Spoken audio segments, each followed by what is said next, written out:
Olá, sejam todos bem-vindos. Está no ar Direito e Justiça, o novo podcast da Faculdade de Direito de Vitória, FDV. E é com grande alegria que estreamos esse projeto. No Spotify e também no YouTube você confere a gente. E a ideia aqui do nosso podcast é debater os assuntos que são destaque no meio jurídico, assuntos que têm grande relevância no espaço público e também trouxeram grandes reflexões tanto no meio acadêmico quanto na sociedade. Em cada edição, nós vamos trazer aqui 2 professores da Faculdade de Direito de Vitória ou professores convidados, podendo ser também demais estudiosos e alunos do direito e áreas afins para debater os assuntos. A nossa ideia aqui é que a gente pode trocar ideias, compartilhar conhecimentos e produzir conteúdo de qualidade. E o nosso tema de estreia do podcast Direito e Justiça da FDV deu o que falar. No último dia 16 de maio, o Tribunal Superior Eleitoral, o TSE, cassou por unanimidade o registro de candidatura de Deltan Dallagnol, ele que foi eleito deputado federal nas eleições de 2022. A decisão, ela teve como fundamentação a Lei da Ficha Limpa, aprovada em 2010. E para discutir o assunto, nós convidamos aqui o professor Américo BD, ele que é professor da graduação, do mestrado e do doutorado aqui da Faculdade de Direito de Vitória, é juiz também, titular de Vitória, atua aqui na faculdade nas áreas de processo penal e direito constitucional. Professor Américo BD, seja muito bem-vindo. Obrigado, Cíntia, é um prazer meu.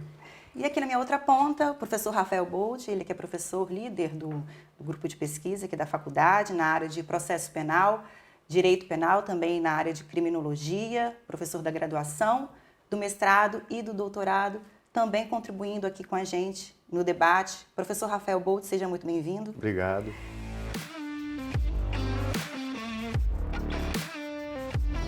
O TSE cassou por unanimidade o registro de candidatura de Deltan Dallagnol, foi eleito deputado federal, nas eleições de 2022. Foi uma lei baseada uma decisão baseada na Lei da Ficha Limpa.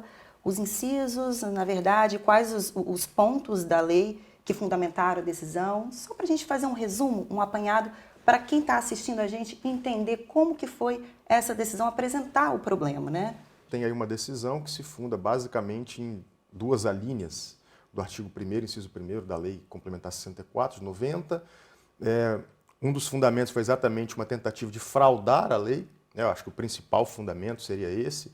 A decisão traz vários pontos ali, embora não existisse um par, a gente vai discutir isso mais adiante, vai trazer um pouquinho mais essas questões, os problemas da decisão, mas efetivamente o relator ou o TSE, de maneira unânime, se apega muito a essa questão, uma possível fraude à lei, uma vez que nós temos um membro do Ministério Público Federal que pede exoneração 16 dias depois de ter um colega tendo sido demitido, por conta de um ato de improbidade, considerado assim administrativamente. Ele pede a sua exoneração exatamente para tentar evitar uma posterior aplicação de sanção mais gravosa, como, por exemplo, a demissão, enfim. Ele já tinha sofrido uma sanção, 2 sanções anteriores, menos gravosas em razão de PADs, e o tribunal entende que, olha, embora não exista um PAD, a sua postura de pedir exoneração, 16 dias depois desta decisão, referente a um colega, um membro do Ministério Público Federal, que também fazia parte da força-tarefa da Lava Jato, coordenada então por Deltan Dallagnol, um dos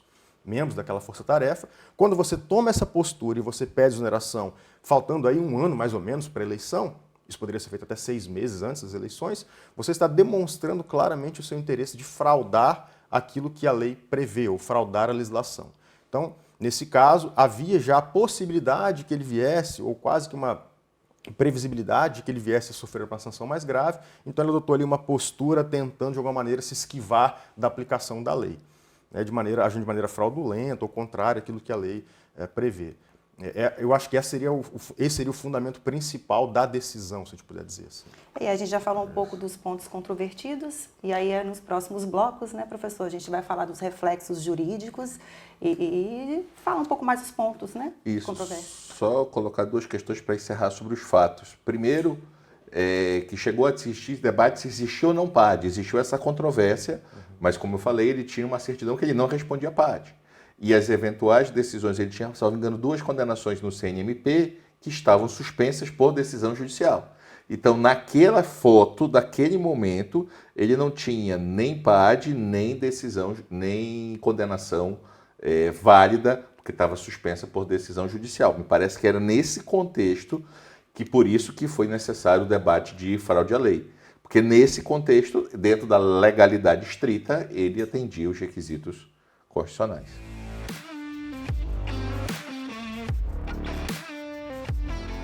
A partir dessa decisão, professores, quais os principais pontos de controvérsia que vocês consideram? A possibilidade de você impugnar um registro de candidatura, desconsiderando aquilo que a lei prevê expressamente, que é a existência de PADs, no caso do membro do Ministério Público. No caso do Deltan, ele não tinha PADs, né, não havia processo administrativo disciplinar. O que existia, sim, eram investigações, 15 investigações, que poderiam gerar 15 processos futuros. Mas numa espécie de antecipação desses processos, a gente considera que isso é uma possibilidade, quase que uma certeza, então a gente vai impugnar essa candidatura. Só que, pelo texto legal, por uma interpretação literal da lei complementar, a gente percebe que esse requisito não está preenchido. Investigações podem ou não gerar PADs, podem gerar consequências diversas de PADs. Então, acho que ali é uma interpretação, pelo menos a minha visão, uma interpretação equivocada que o tribunal faz. Essa interpretação ela acaba restringindo direitos e garantias importantes do então deputado federal. Uma interpretação que é altamente prejudicial a direitos deles, mas para tentar conferir algum tipo de aplicação à lei, um exercício hermenêutico que eu acho que não é possível ser feito a partir do texto legal. Então, esse, para mim, é um dos grandes problemas, né? Uma interpretação que amplia o alcance da norma para restringir direitos. E a gente costuma sempre dizer, né, para você punir, antes você precisa garantir. Então, para que a punição seja legítima, qualquer sanção seja legítima, antes eu preciso conferir àquele réu ou àquela pessoa que está sendo processada os direitos e garantias dela. E nesse caso, pelo menos a leitura que eu faço é de que não foi devidamente observado. E no seu entendimento, professor? Então, eu concordo assim, com o primeiro ponto para mim importante, é sempre lembrar que direitos fundamentais devem ser interpretados ampliativamente.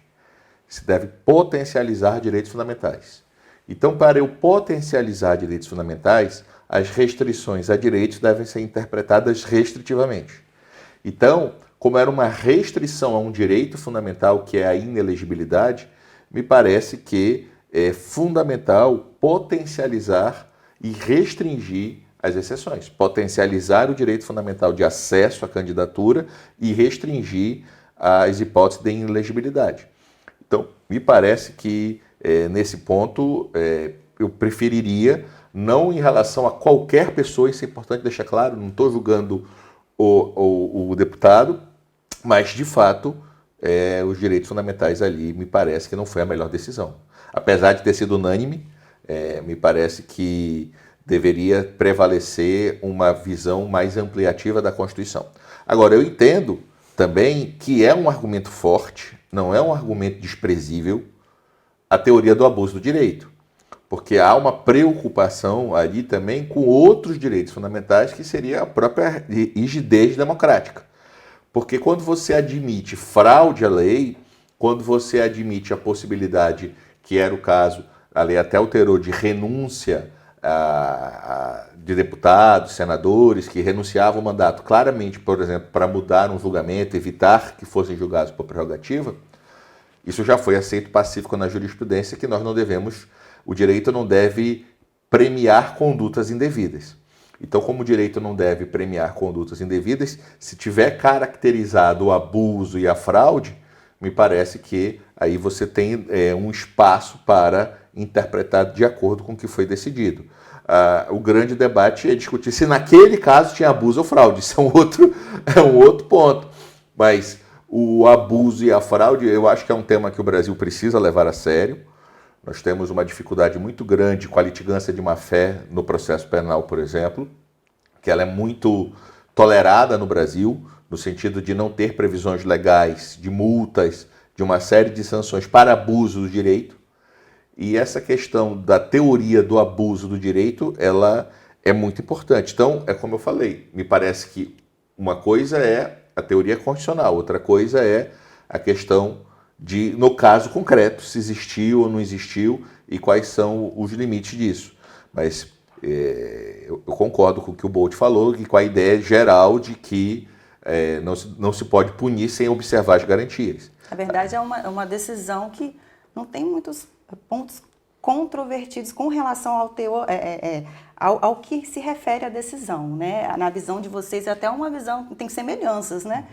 Na verdade, houve uma restrição, quando na verdade deveria ter sido feita uma ampliação, porque é uma decisão que trabalha com direitos fundamentais. E como o BD colocou, eu posso não concordar com as práticas de A, B ou C.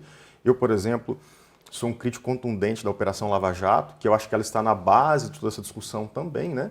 Porque lá atrás é mencionado, inclusive, um colega, membro do Ministério Público Federal, que foi condenado exatamente porque fixaram um outdoor lá em Curitiba ou em uma outra cidade, que teria sido considerado um ato de improbidade, portanto, levado também a uma sanção, aplicação de uma sanção extremamente gravosa. E aí eu acho que a Lava Jato ela tem vários problemas, porque ela faz parte da origem de tudo isso. Né? O Deltan fazia parte dessa operação, ele era lá um dos membros da Força Tarefa, que vai ensejar, inclusive, essa discussão agora. Ela está lá, é a gênese, é a origem dessa discussão também. Né?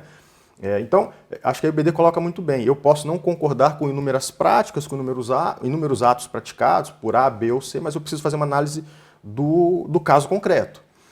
Porque hoje pode ser alguém de uma pessoa de quem eu não gosto, ou cujas ideias não me agradam, mas amanhã pode ser alguém em quem eu votei, pode ser alguém de quem eu gosto muito, né, com um deputado, um senador que me agrada, cujas ideias me agradam, e aí eu tenho uma preocupação muito grande com segurança jurídica, né, com a possibilidade de você conferir segurança jurídica a situações como essas e não gerar um quadro de insegurança, um quadro de caos, que isso gera também um problema que é de falta de legitimidade do próprio judiciário. O judiciário ele é extremamente importante como instituição.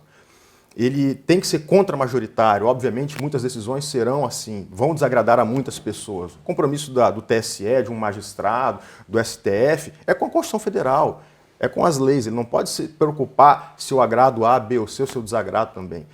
Tem que ser uma posição contra-majoritária, tem que ser uma posição muitas vezes que desagrada a maioria, mas privilegiando sempre os direitos e garantias constitucionais. Essa é a nossa preocupação, pelo menos essa é a minha preocupação. Agora sim, eu queria, assim, desculpa interromper, claro, mas é um ponto que me parece assim, que a gente precisa amadurecer como sociedade.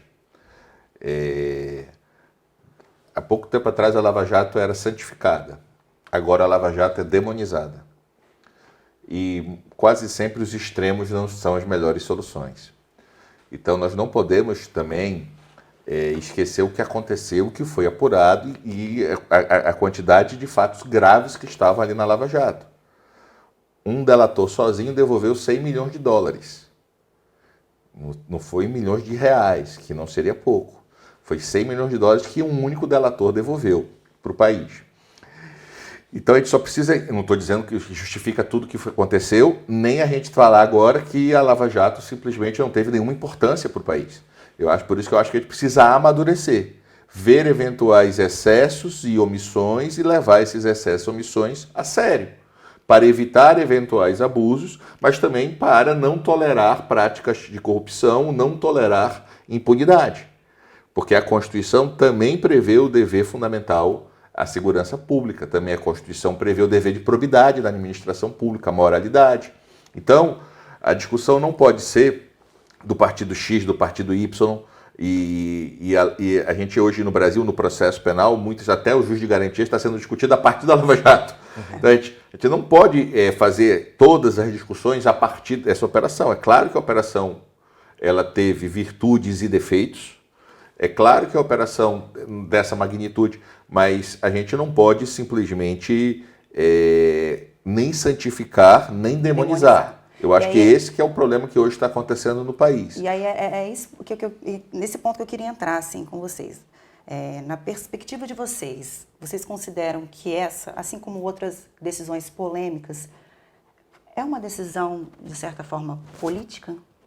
A gente pode falar que é também uma decisão política? Pode ser uma decisão política por causa do contexto que a gente vive, de demonização da Lava Jato, como você falou, Américo BD? Bem, muitos defendem o direito constitucional como o estatuto jurídico do político. A ideia, você fala assim, adesão política. Olha, o direito constitucional é tentar transformar juridicamente a política. Então essa A vida é política. A vida é política. Então, assim, a grande dificuldade, e aí o Klaus Stern, que é um autor alemão, que o Bolt fala muito melhor que eu e trabalha bem, ele tem uma frase falando da Alemanha, que eu sempre repito, que diz o seguinte, falando da Alemanha, é mais fácil subordinar o direito à política do que a política ao direito. Então, na Alemanha, ele já constatou esses problemas. Então, assim, eu acho que o debate foi jurídico. O debate, ele não foi político. É claro que há consequências políticas, mas do ponto de vista, o tema é constitucionalizado. Então, assim, também vou citar um outro autor alemão, o Lowenstein, ele tem uma frase que diz o seguinte, o direito não tem nada a ganhar com a política. Então, você transformar o direito sempre em questões políticas, ou você tentar colocar a luz, só prejudica o direito. Mas nós não podemos negar que o azar de quem não gosta de política que é governado por quem gosta. Então, nós precisamos encontrar este ponto de equilíbrio entre a questão política e jurídica. Eu interpreto que a decisão do TSE foi jurídica. Você pode concordar ou discordar dela, mas eu não vejo uma atuação política da Corte nesse e outras decisões. Porque essa é a grande dificuldade de ser juiz, ainda mais em matéria eleitoral. Você, ao julgar, você beneficia o outro lado. Então você ganha um inimigo ou um ingrato. Não tem um vácuo de poder, não existe vácuo na política. Então, se você reconhece uma legitimidade, você prejudica o segundo, etc. Nesse caso, por exemplo, teve uma discussão super interessante, que o TSE decidiu, o Supremo já mudou, de quem seria os sucessores, quem deve assumir o cargo com a saída do Dallagnol. Houve Os votos dele foram para a legenda, sem dúvida. Mas do ponto de vista eleitoral, era a solução. Você não pode negar a intenção do eleitor. Sim. Daquele partido. Ele foi legitimado pelo povo, né? Mas esse é o problema do país hoje. Nós temos que decidir, nós acreditamos em pessoas ou em instituições. Um povo é mais civilizado quando não precisa de heróis, precisa de instituições fortes. Não importa quem esteja ali. Então, a gente precisava fortalecer os partidos. Não importa, o nosso país hoje as pessoas não votam em partidos, votam em pessoas. Ninguém sabe qual é a proposta e os partidos têm uma grande... Uma preocupação que eu tenho, sabe, assim, em termos...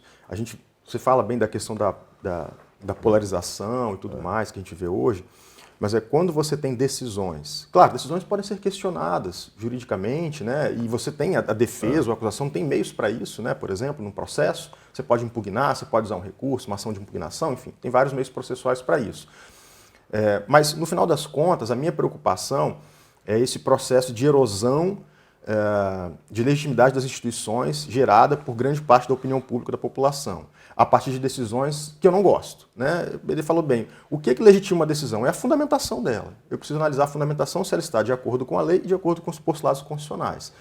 Agora, eu tenho uma certa preocupação em alguns casos pontuais, não só nesse caso especificamente, a gente fez aqui uma crítica jurídica à decisão, mas quando você tem o TSE ou o STF ou qualquer, né, um juiz federal, um juiz de direito, enfim, quando o judiciário decide contrariamente à lei ou à Constituição, a gente pode chegar à conclusão de que isso acaba minando de alguma forma também o próprio Estado de Direito ou Estado Democrático. E gera, assim, a leitura que eu faço, é que isso vai gerando também uma sensação na sociedade de um modo geral de que há uma violação também aos interesses da própria sociedade, e isso vai acontecer, obviamente, mas partindo daquela teoria habermasiana de que somos colegisladores, quando você viola o que a lei prevê, no caso do Dallagnol, por exemplo, a necessidade de existência de um PAD, eu me utilizo de uma teoria, qualquer que seja, para adotar uma decisão contrária ao texto legal, eu estou violando também aquilo que é o interesse desse colegislador, que é o cidadão.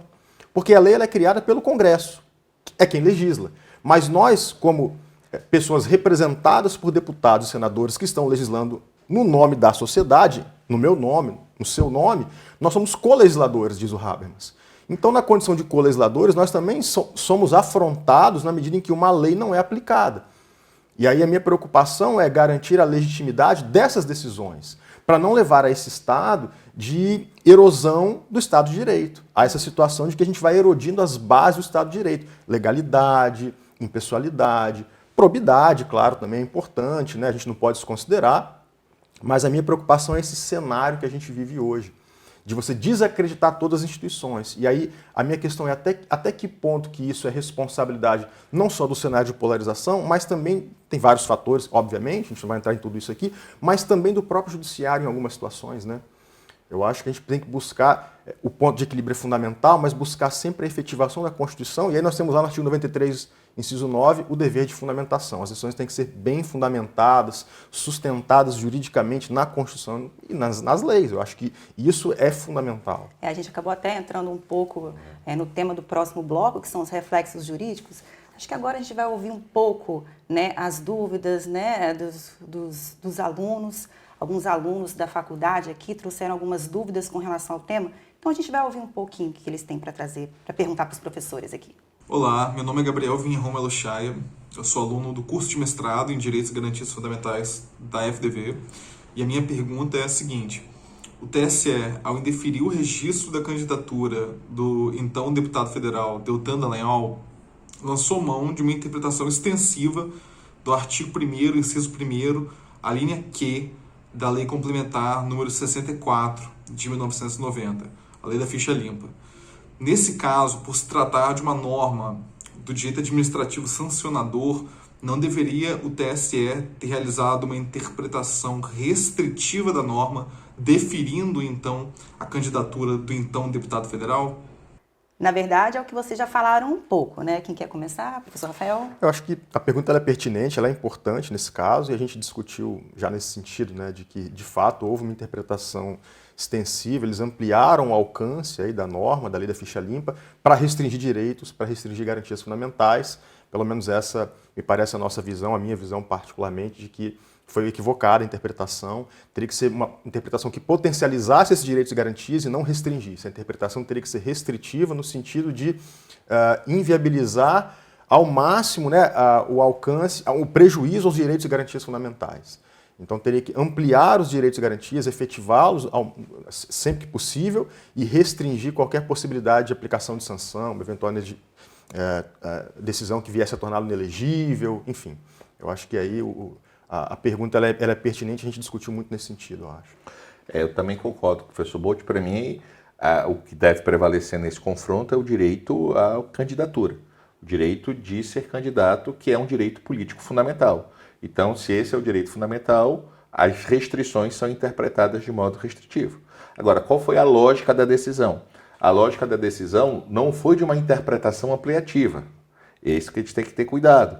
A decisão não disse que a lei... Eu estou colocando a lei para uma outra hipótese. Isso é importante. A decisão disse que houve uma fraude.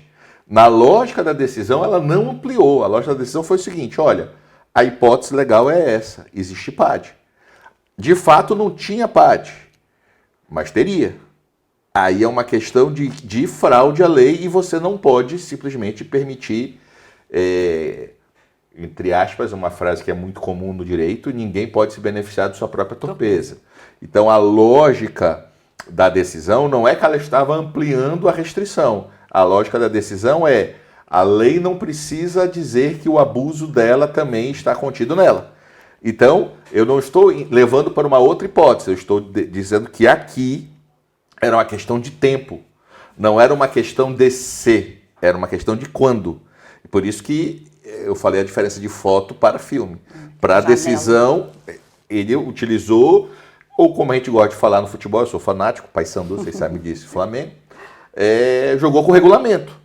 Ele jogou com o regulamento tinha aquela situação, então o regulamento permitia, então para ele está tudo certo.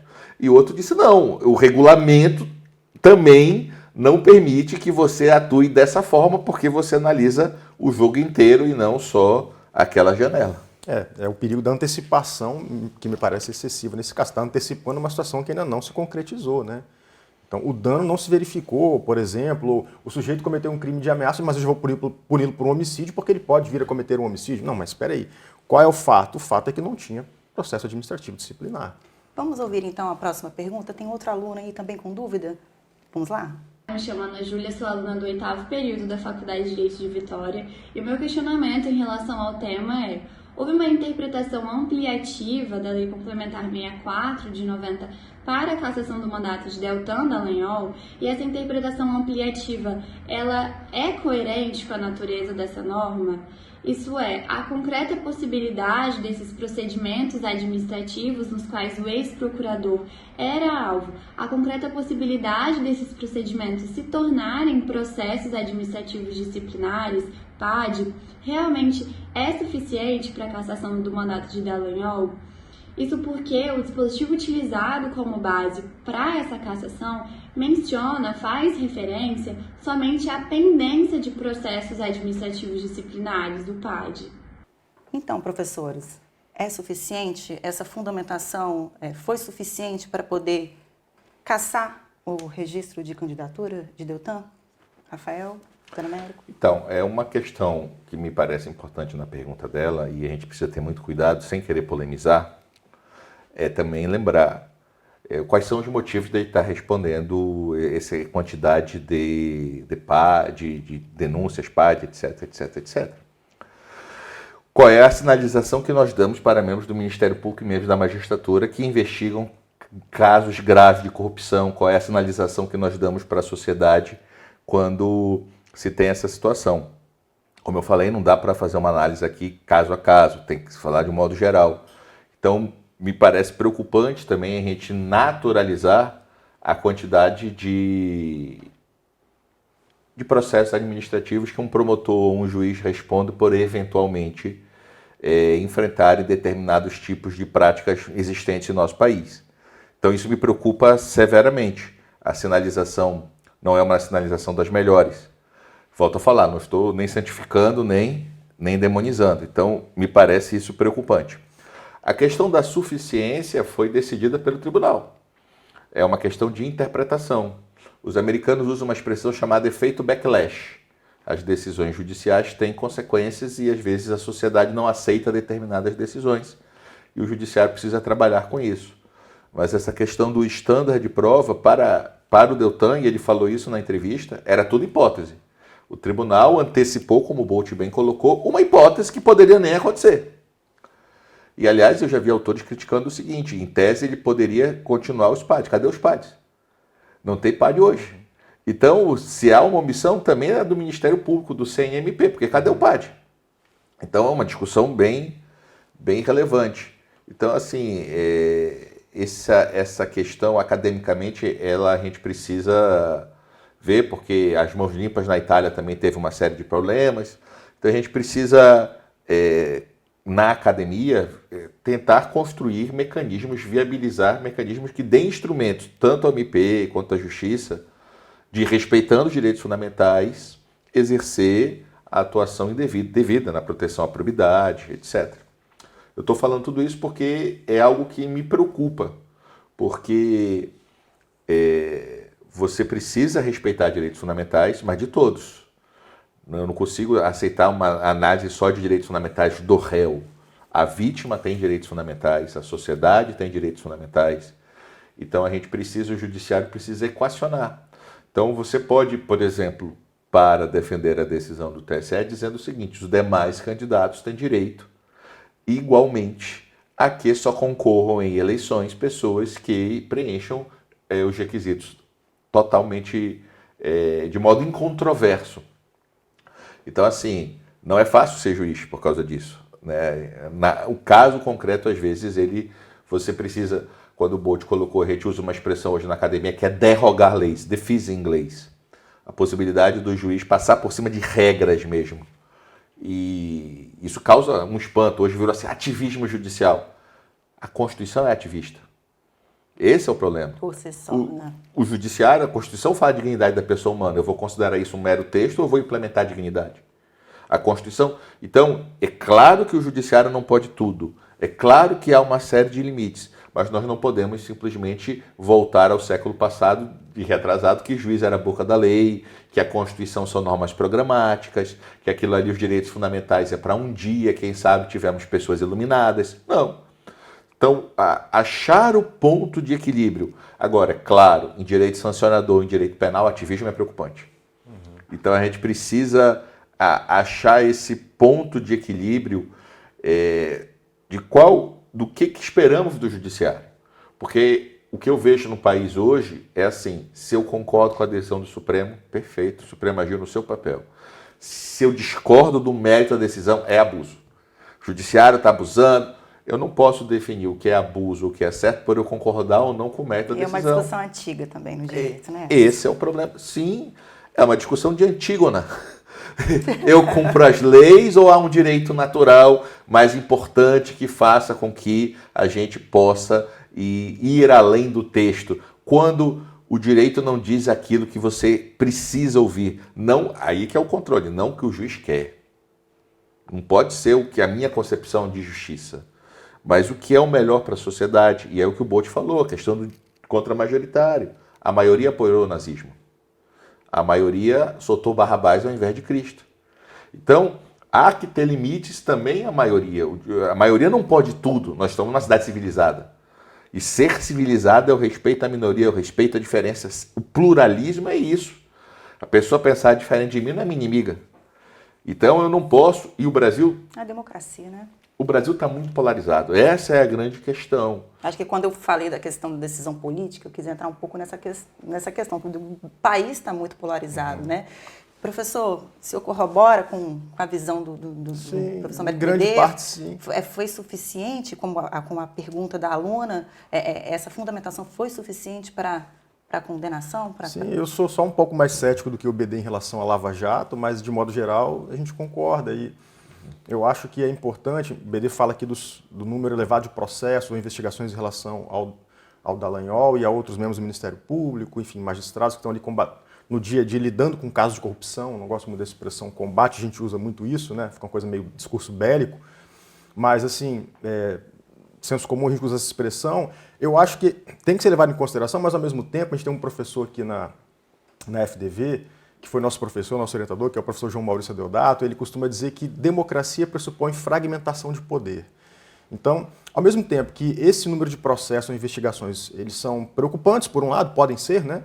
Ou não, a gente tem que analisar caso a caso, não tem como fazer uma análise geral, mas, ao mesmo tempo, eu preciso também de mecanismos de controle, de contenção de poder. Quem exerce poder, e aí uma visão bem garantista, o BD trabalha bastante isso, o Ferraioli vai dizer isso, quem exerce poder, ele tem uma visão cética do poder, tende a cometer abusos, excessos. Isso em todas as relações, não só no âmbito do sistema de justiça criminal, até nas relações pedagógicas, intersubjetivas. Então eu preciso de criar meios ou formas de controlar poder, de fragmentar poder no Estado democrático. Isso vale para o membro do Ministério Público, isso vale para o Judiciário. Aí o BD coloca muito bem, olha, o ativismo judicial ele vai existir. A gente pensar, por exemplo, em princípio do prejuízo no processo penal quando se trata de nulidade, né? É o sentido que isso tem. Então o magistrado vai ter que dar sentido, é um problema semântico muitas vezes também. Só que, ao mesmo tempo, quando se trata de processo penal, de investigações, de restrição de direitos e garantias, isso é um pouco mais preocupante. O BD citou o Löwenstein, né, que é um alemão que vai defender, inclusive, um certo ativismo quando se trata de proteger a democracia. Então ele diz o seguinte, olha, quando se trata de proteção do Estado Democrático de Direito, esse ativismo ele é desejável, ele é admissível, ele deve existir. Então é a discussão também muito atual, por exemplo, do que a gente faz com as pessoas que estavam lá no 8 de janeiro, ocupando aquele espaço no Congresso, depredando lá o Congresso, os prédios, aqueles prédios públicos, tentando um golpe de Estado, para outros não haveria possibilidade de golpe, mas enfim. A questão é, eu preciso então que o judiciário ele se lance muitas vezes, né, ele quebre essa inércia, até mesmo admitindo esse ativismo exagerado em muitos casos, mas fazendo isso em prol de um valor maior que a democracia. Será que isso é admissível? Será que isso é possível? Né? Eu olho de maneira muito pessimista para essas situações. Não para a atuação do judiciário nesses casos, que ela tem que existir. Não para a sanção, uma eventual responsabilização, ela vai existir. Agora, esse ativismo no âmbito do processo penal ou de situações que restringem direitos e garantias me parece um pouco preocupante. Mas acho que aqui a gente concorda que realmente a decisão ela se excede, né, em relação à existência de fatos que pudessem ensejar a impugnação da candidatura dele. A gente tem algo a acrescentar, professor? Para a terceira pergunta. Eu ia lembrar, como o professor Rafael colocou bem, O Ferraioli divide não em 3 poderes, ele divide em instituições políticas e instituições de garantias. E o judiciário é uma instituição de garantia, não uma instituição política. Então o judiciário não é para governar. Mas eu concordo muito com a frase do ministro Aires Brito. O judiciário não governa, mas tem que evitar o desgoverno. Então, não é que o juiz vai dizer o que deve acontecer, mas se eu estou vendo que está errado e tenho fundamentação, não é errado porque eu quero. Sim. Essa é a grande dificuldade. De certa forma, a contenção de poder que vocês falaram, que também da democracia, que é própria da democracia. Sempre, porque decidir é desagradar. E às vezes, eu sempre cito esse caso, porque para mim é um caso simples, mas é um caso que mostra que às vezes o juiz tem que ir acima da lei, caso Noara. É um caso na Espanha. A lei espanhola é simples. A lei espanhola falava, olha, menor de idade não pode doar órgãos. Qual é a dificuldade de interpretar isso? E qual é o fundamento da lei? É simples. Por que o menor não pode doar? Porque ele é menor. Ele ainda não está com essa capacidade plena. Como é que você vai admitir uma doação de órgãos de menor? Só que Noara engravidou, nasceu o bebê, e o bebê precisava de um rim, e só o da mãe era compatível. E ela foi à justiça. E o juiz tinha que decidir. Se eu aplico a lei espanhola, a criança morre. O juiz passou por cima da lei e fez bem. Então, esse é um exemplo bem forte, mas para mostrar que, às vezes, a questão é... Vai muito mais do que a lei escrita, né? Isso, sim, direito é uma... O Zagrebelski fala bem, direito é uma conjuntura de lei, justiça e direito. Elas estão juntas. A lei, o direito e a justiça. Você precisa fazer as 3 andarem para o mesmo lado, porque o judiciário também pode cometer equívocos. Não há nenhuma garantia de que o juiz não vai errar. Como não há nenhuma garantia, como diz Schumpeter, que a maioria vai errar, vai acertar. Né? A democracia, eu gosto do Churchill, é a pior de todas, tirando todas as outras. Então, até experimentar as outras, né? Quando você for para outra, você vai ver o que é. Então, vamos ao debate, tá bom. Vamos então para a terceira pergunta. Temos mais um aluno aí?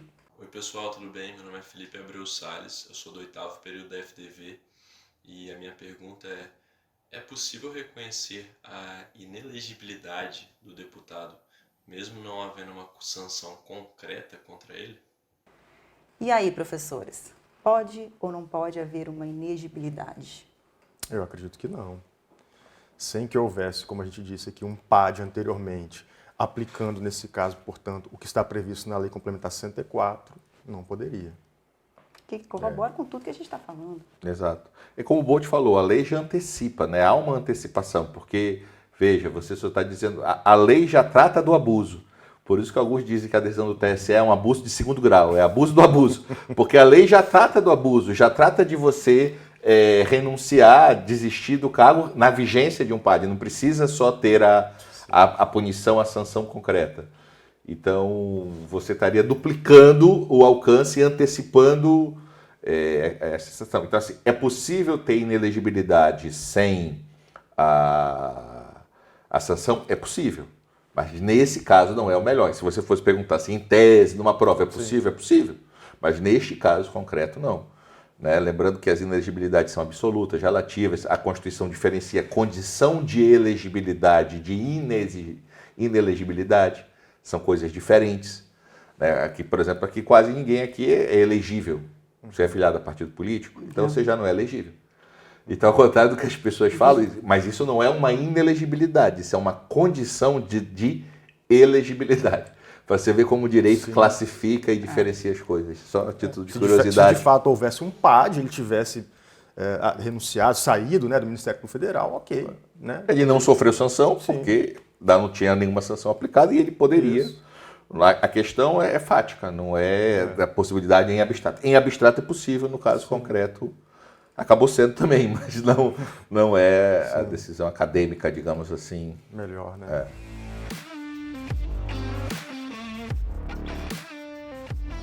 E nesse terceiro bloco do nosso podcast, a gente vai saber os efeitos dessa decisão do plenário do TSE. Professor Rafael, o que isso pode impactar na sociedade, tanto juridicamente como em outras áreas também? A gente tem que pensar em várias possibilidades em termos de efeitos. Né? Efeitos jurídicos, obviamente, a decisão, como nós dissemos aqui, toda decisão está sujeita a recurso, a um sistema de impugnações. Enfim, juridicamente ela vai seguir o seu curso normal, vamos dizer assim, ou deve seguir. No plano social é sempre mais difícil você identificar quais são os possíveis efeitos, mas obviamente que vai gerar um desagrado de boa parte da população, né, sobretudo os eleitores do então candidato ou do deputado Deltan Dallagnol. A minha preocupação sempre é a criação ou estabelecimento de balizas seguras para não gerar uma situação de insegurança jurídica. Claro que tem que sempre ser feito um distinguish, né, uma diferenciação de casos e casos, mas a gente não trabalhar com a adoção ou trabalhar com a ausência de critérios que sejam seguros, racionais, né, conferir uma certa racionalidade a essa decisão para no futuro não gerar, não perpetuar ou aprofundar uma situação de insegurança, como eu disse, de erosão dos direitos e garantias fundamentais das próprias instituições, como o judiciário, né? Acho que a gente precisa buscar o tempo todo decisões que sejam legítimas do ponto de vista constitucional, democráticas e que tenham um amparo legal. Essa é a minha maior preocupação. Então, eu não vejo a possibilidade de não cumprir a decisão, obviamente. Isso, para mim, é fora de cogitação. A gente tem meios, mecanismos processuais para tentar impugnar, para tentar reverter isso. Chega um ponto em que isso se torna inviável, portanto, a decisão tem que ser cumprida. Mas a preocupação é essa, é conferir legitimidade a essas decisões e que situações como essa não venham aprofundar um cenário já tão polarizado, já tão dividido e violento muitas vezes. Exato, Rafael, concordo com tudo que o Bolt falou e só complementando, já aderindo a tudo que ele colocou desse ponto final, o 927 do CPC fala que a jurisprudência tem que ser íntegra, estável e coerente. Então, mesmo não concordando, o fato é que ela tem que ser aplicada. Foi decidida e tem que ser aplicada, para usar uma outra expressão da Lava Jato, contra Chico ou contra Francisco. Então, se criou um novo precedente. Agora, como esse novo precedente vai ser aplicado? Então, por exemplo, agora, se um deputado também tiver a possibilidade de vir a responder lá e renunciar, vai ser fraude também? Porque você tem que aplicar para todos, não pode ser aplicado só para essa linha, só em relação aos juízes e promotores. Então, a questão dos efeitos, a gente precisa garantir a questão da igualdade. Muitos falam que o direito constitucional se resume a duas coisas, liberdade e igualdade. Tão simples e tão complexo. Então, a gente precisa só garantir que haja uma igualdade, que haja respeito do ponto de vista de todos. Então, assim, o povo é o titular do poder, o povo é que decide as coisas dentro de uma democracia, dentro da Constituição, mas nós precisamos compreender que foi uma escolha constitucional, não só do Brasil, é uma escolha mundial, é um grande debate entre Kelsen e Carl Smith, quem é o guardião da Constituição, e a narrativa vitoriosa no mundo é no judiciário, porque a outra opção foi colocar na mão do executivo e temos a Alemanha nazista para provar o que aconteceu quando a última palavra foi do Führer e não do Tribunal Constitucional. Então a gente tem esse problema. É claro que o tribunal precisa ser democrático, é claro que o tribunal precisa ouvir a sociedade, é claro que a Constituição precisa colocar os anseios do povo como um todo, mas nós precisamos, como o Bolt colocou, legitimar e aplicar com coerência. Aplicar com coerência e integridade o direito. Mais alguma coisa, professores, que vocês têm para acrescentar para o nosso debate? Eu acho que é isso, a discussão ela é salutar, ela é importante, né? Há mais concordâncias entre nós aqui do que discordâncias propriamente, mas acho que a iniciativa ela é fundamental para que a gente possa refletir e sempre fazer aquela crítica mais difícil, que é a autocrítica, né? O Berê colocou muita questão aqui também da necessidade de uma reflexão permanente, apesar dos gostos e desgostos atuais, eu acho que isso é importante, para que os nossos alunos, as pessoas que estão ouvindo, assistindo, elas sempre sejam capazes de fazer esse tipo de reflexão. Criticar as decisões, criticar as instituições, tudo isso faz parte, né? Fazer críticas é salutar, é saudável, é importante, mas também essa autocrítica, essa capacidade de você repensar os seus pontos de vista, a sua visão também. Acho que isso é importante em casos como esse, né? Eu, como disse, não sou um grande fã da Lava Jato, mas eu preciso considerar o caso concreto e pensar a partir dele. Eu também acho que não tem muito a acrescentar, queria só agradecer participar do debate, é sempre importante que a faculdade disponibilize essa opção gratuita a toda a sociedade de uma forma de comunicação, ver os temas que a gente debate aqui, o quanto o programa de direitos e garantias fundamentais ele é um programa crítico e aberto às divergências e aberto às convergências. Então, sempre é um prazer estar aqui. E aproveitando também, agradecer a presença dos professores, Américo BD, professor Rafael Bolt, aqui da Faculdade de Direito de Vitória, agradecer a presença de você que está aí nos assistindo, nos ouvindo, a nossa estreia aqui do podcast FDV, Direito e Justiça, nossa primeira edição. Esperamos contar com a sua companhia no próximo momento. Obrigada e até mais! Este episódio foi apresentado por Cíntia Bringuente, produzido por Lorenza Grativol e dirigido por Diego Carvalho. Na edição, Genadir Gebrier.